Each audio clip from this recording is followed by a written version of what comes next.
120 to 135, we welcome the South Dakota State University Jackrabbits. They are the number 13 seed in the East Regional. They are the regular season and Summit League tournament champions. They will face number 2 Iowa State University tomorrow at 6:35 p.m. The head coach is Eric Henderson. He'll be joining us a little later. The men's basketball contact this weekend is Sidney Smith. On the dais, we have Luke Appel, Charlie Easley, Matt Mims, and Zeke Mayo. And we're going to go straight to questions. One second. Everyone wants to hear your question. Hi, sorry. Mark Ovenden from Dakota News Now in Sioux Falls. You were the one guy that was recruited by TJ on this team.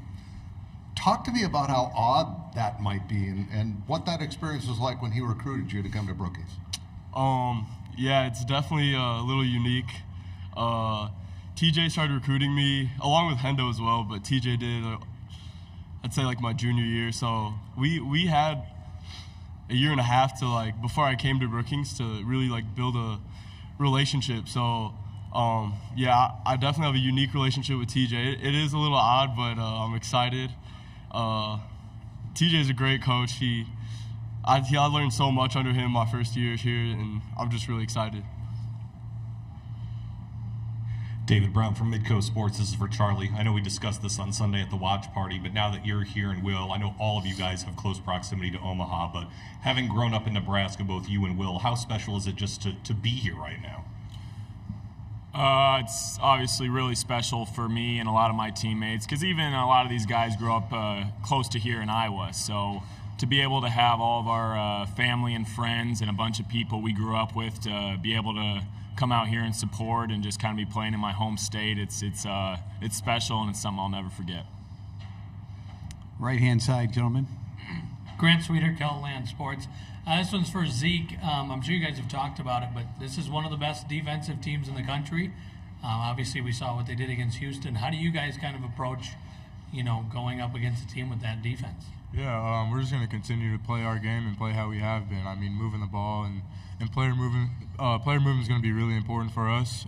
But we're just going to take what the defense gives us, not try to force anything. Take care of the ball, and I think those are some of the biggest factors going in here. Yep, we're back here. Luke, I'll get to you eventually, sorry. This is for you two guys in particular.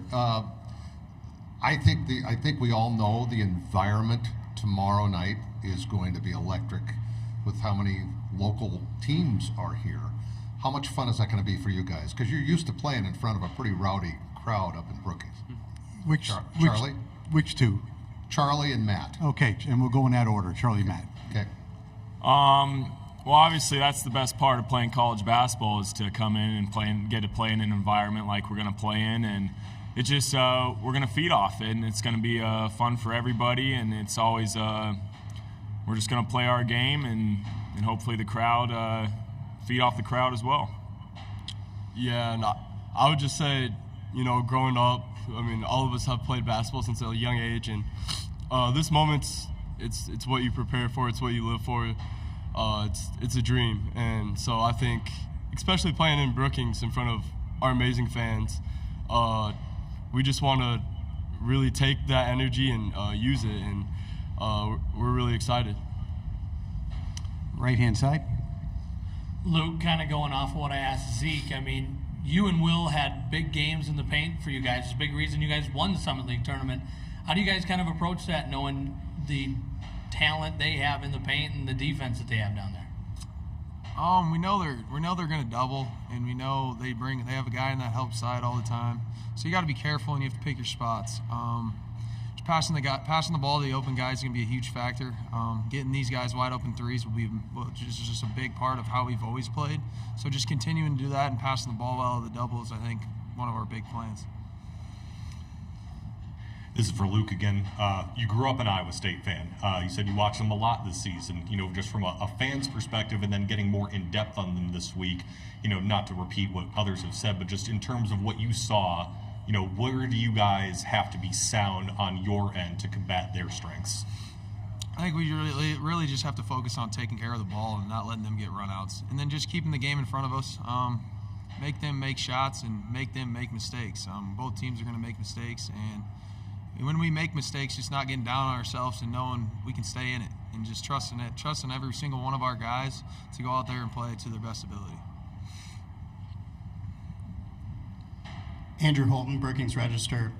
Zeke, the last time you guys were in the tournament, a lot of people were picking you guys to win, upset Providence. This time it feels like not many people are talking about you guys. Does it feel more like you guys are underdogs going into this one, even though you guys have been playing really good basketball here the last 8 games? I mean, yeah, when you play a team like Iowa State who's great on both ends of the floor, I mean, you're most likely to be an underdog, obviously a 15 versus a 2. Doesn't happen very often, but I know one thing, we're going to bet on ourselves. We're not really worried about the outside noise. We're going to continue to do what we have been, and, we're going to live with the result. But, we would love to be on the winning side of things, but, we're just going to go out there and play our game. Luke, I promised I'd get back to you. It's kind of the same theme here, being the underdog. Doesn't that allow you guys to just relax, throw caution to the wind, and just go, we're just going to go play, have fun, whatever happens? And you got to know that aside from the Iowa State fans, and there'll be a lot of them here tomorrow night, everybody else in the building is going to be cheering for you guys. We'll have a lot of fans here as well. We're not too far from Brookings, and our fans travel great, so it's going to be great to see them as well in the stands. And, we really got nothing to lose. We're playing the Big 12 champs. They played phenomenal in their conference tournament, and we did as well. So, I feel like if we play our brand of basketball and play great basketball, we're going to be right there in it with them. Again, Journal Star. Charlie, I read that your first career college points came in this arena. How cool is it for you to be, have kind of come full circle, playing back here again? Yeah, it's just kind of crazy. That's how it happens. And being back here for one of the biggest moments of my basketball career, it just kind of makes me appreciate the journey that it's been for me to basketball-wise and with all my teammates. And it's kind of surreal, and I'm going to appreciate every moment of it.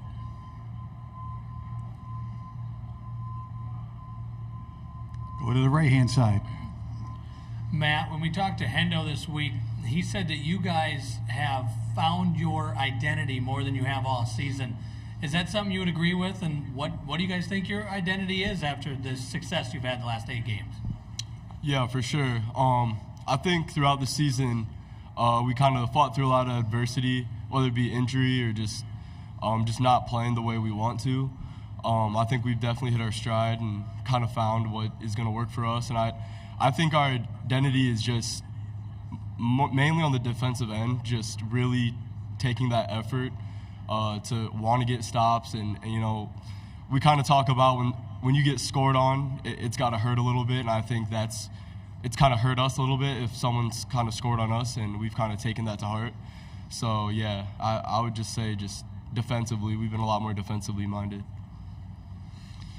We're under 5 minutes to go in this session. We have a question right here.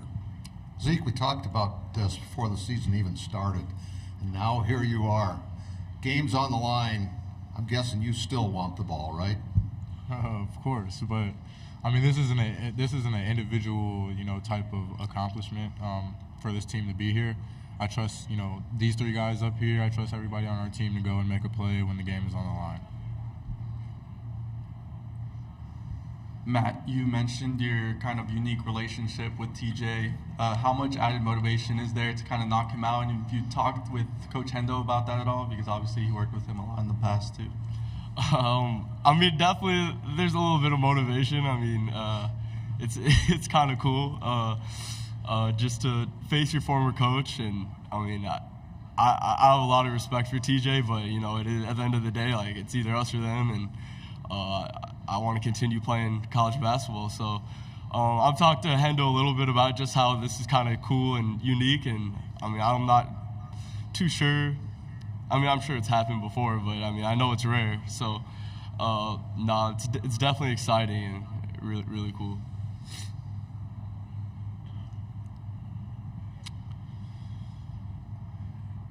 Anything else for the Jackrabbits of South Dakota State?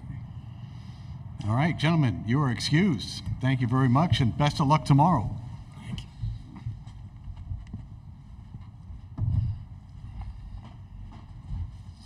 Good job. Good job.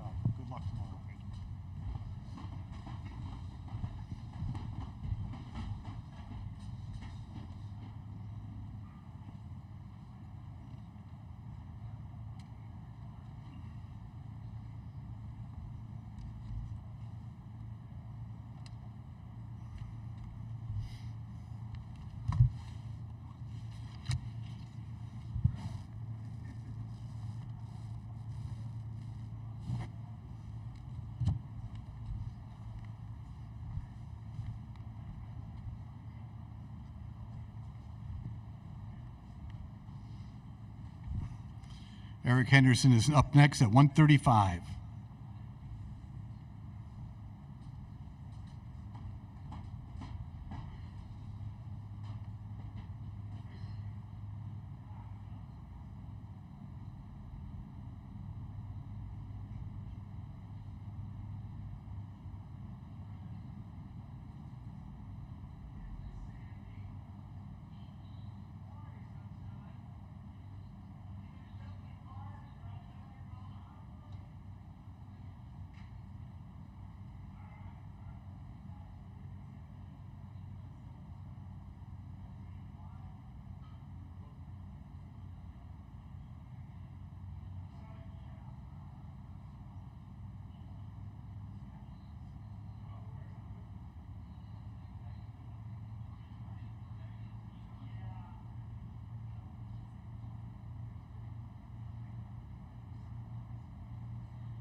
As advertised, the head coach of the Jackrabbits is here, Eric Henderson.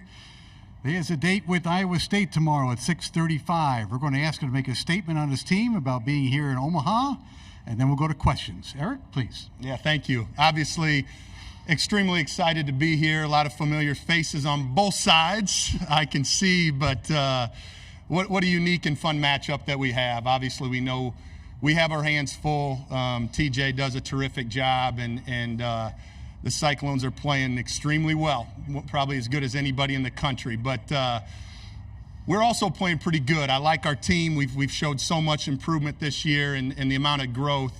I'm just really proud and excited and really thankful that our guys get to experience one of the best sporting events in the world. So, first question's on the inside aisle. Go. David Brown, Midco Sports. Obviously, everyone knows about the relationship with TJ. Is it gamesmanship this week, or have you talked or texted at all since the matchup was announced? Yeah, obviously, we've talked and texted a few times. And obviously, once you get the emotions out of it, we're both competitive dudes, right? And we both want to win. The respect is certainly at a high level. But, yeah, there's as normal.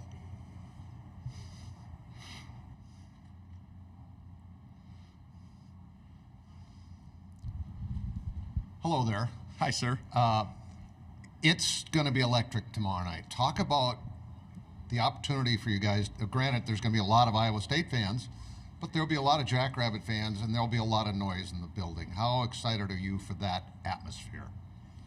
Well, that's what this is all about, right? You know, our guys, we talk about the student-athlete experience all the time that we help provide at South Dakota State, and that we're very, very proud of. And to be able to share moments like this with our team and the young people on our squad, it doesn't get any better than that, to be frank with you. And we know what Cyclone Nation does down in Kansas City for the Big 12 tournament, but we also have pretty special environment in Sioux Falls for that Summit League tournament as well. So we're excited for the atmosphere and the energy that will be in the building, there's no doubt.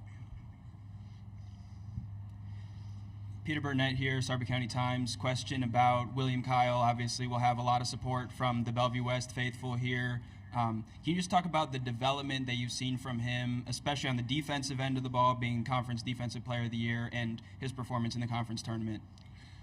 Yeah, the amount of growth that you've seen from William Kyle the last 2 years is just really special. And it's really rewarding as a coach when you're able to see a young man put in the work that he does, and then to be able to reap the benefits of it. He spends a ton of time in the gym. He's a tremendous listener. He's not afraid to be critiqued, and he wants to get better. Midway through the year, we were able to, tweak a few things with how we were guarding certain things, and I think it put William in a lot more comfortable position. And honestly, ever since then, the amount of impact that he's been able to have on the defensive end has been tremendous. He's done a terrific job of protecting the paint, but also just even his skill development on the offensive end. He's so comfortable with the ball, with his back to the basket. He can play on the perimeter and doesn't get, uncomfortable. And it's just going to continue to get better and better. Matt Zimmer, Sioux Falls Live. Hendo, with your ties to TJ, is there some familiarity in this game? Are you guys doing a lot of the same things you did when he was there? Is he still doing a lot of the same things that he was doing when he was there? And how might that impact the game? Well, I think obviously there's some similarities, right? And we certainly do some of the things that when TJ was at South Dakota State, we still have some of those concepts in play for sure. But we've changed as well. And I think, and TJ would probably even tell you that, when he was at South Dakota State, we were such an electric offensive team, right? And now they're probably the best defensive team in the country, and so he's done such a great job of really just adapting. That's what makes him a great coach. He's not married to one thing. He sees what his players' strengths are, and he utilizes them. So, like I said, I just think he's got great players. We got great players, and there's just a mutual respect, I think. Okay, let's set this up. We have one on the aisle here, correct? We have one, here will be 2. We have one over here, 3, and 4. Go. I guess I'm first. You discussed the Iowa State defense, but your defense was excellent during the Summit League tournament. I know you're a defense guy. What's working so well, not just Summit League tournament, but during this 8-game winning streak specifically on the defensive end? Well, I think we're a lot more connected at this time of the year than we ever have been, throughout the season. And we're just helping each other out. We're having each other's back, the trust factor. We're putting pressure on people, but we're also making them earn everything.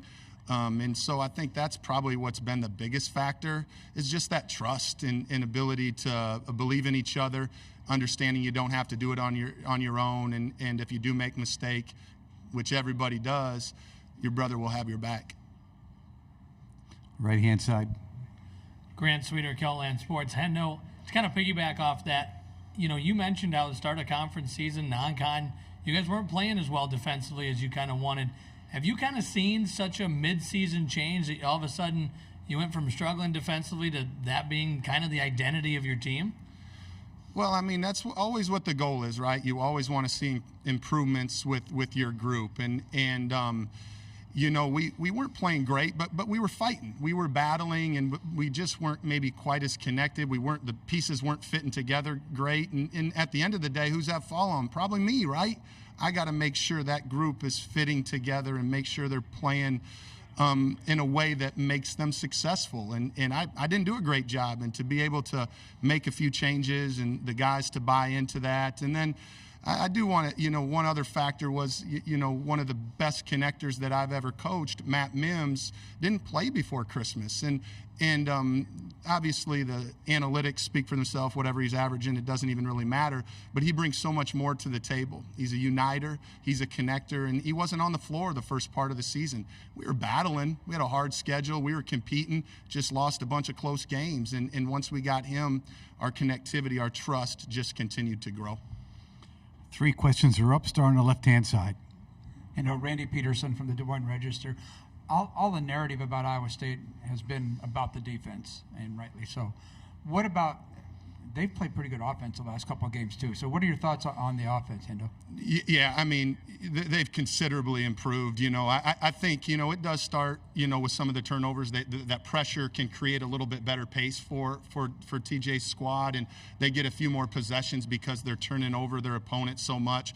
But to your point, even in the half court, I think their movement, their player movement, their ball movement has really improved from past years, to be frank with you. And you can see that they believe in each other too, and those two little guards' ability to get downhill and create opportunities for their squad will be a big challenge for us because they're dynamite at it.